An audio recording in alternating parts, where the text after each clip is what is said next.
বাংলাদেশের বন্দরনগরী চট্টগ্রামে অবস্থিত চট্টগ্রাম মেডিকেল কলেজ দেশের দক্ষিণ পশ্চিমাঞ্চলের অন্যতম প্রাচীন মেডিকেল কলেজ। আসসালামু আলাইকুম, ওয়েলকাম ভিউয়ার্স।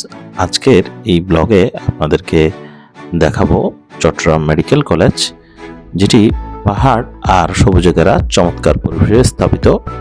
অন্যতম এই মেডিকেল কলেজটি চিকিৎসাবিদ্যার জন্য খ্যাত।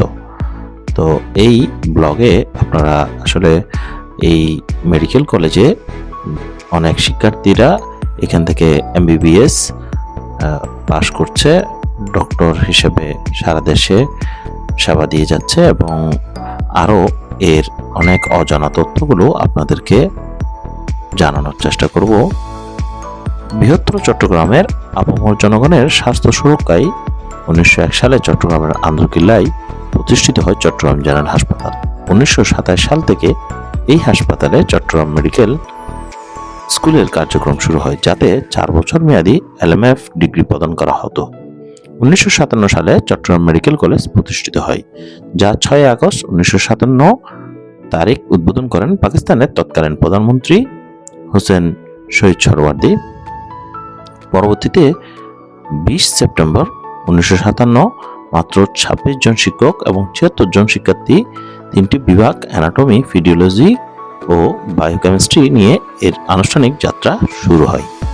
1960 সাল পর্যন্ত চট্টগ্রাম জেনারেল হাসপাতালেই চট্টগ্রাম মেডিকেল হিসেবে সেবা প্রদান করত। 1960 সালে এটি বর্তমান ক্যাম্পাসে স্থানান্তরিত হয় এবং তখন এতে শুধুমাত্র মেডিসিন, সার্জারি, প্রসূতিবিদ্যা ও স্ত্রীরোগ বিদ্যা বিভাগ ছিল।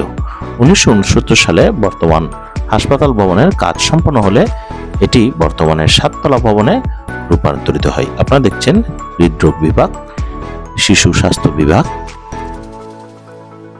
এবং 8 নম্বর ওয়ার্ডটিও শিশু স্বাস্থ্যের জন্য এখানে সেবা দিয়ে থাকে এবং বিভিন্ন রেডিওলজি ও ইমেজিং এর অনেকগুলো অপারেশন থিয়েটার সহ অনেকগুলো খুবই গুরুত্বপূর্ণ ডিপার্টমেন্ট এতে রয়েছে। তো 1960 সালে 500 শয্যা নিয়ে যাত্রা শুরু হয়। এই হাসপাতালটি সময়ের বিবর্তনে 1313 শয্যা বিশিষ্ট হাসপাতালে পরিণত হয়। 2007 সাল থেকে MRI, সিটি স্ক্যান সহ ক্রমান্বয়ে নিবিড় পরিচর্যা কেন্দ্র, coronary care unit, neurology, ICU, endoscopy unit, radiotherapy, kidney dialysing unit সহ নতুন চিকিৎসা সুবিধাসমূহ যুক্ত করেছে। আপনারা দেখতে পাচ্ছেন কলোনোস্কোপি ক্লিনিক এখানে রয়েছে এবং এতে এত বেশি পরিমাণের রোগী হয় যে অনেক সময়ই তাদেরকে হয়তো ওয়ার্ডে জায়গা হয় না, বাইরেই বিছানাতে ফ্লোরেও অনেক সময় চিকিৎসার জন্য অপেক্ষা করতে হয়, অর্থাৎ এত বেশি পরিমাণে থাকে। ধন্যবাদ সবাইকে।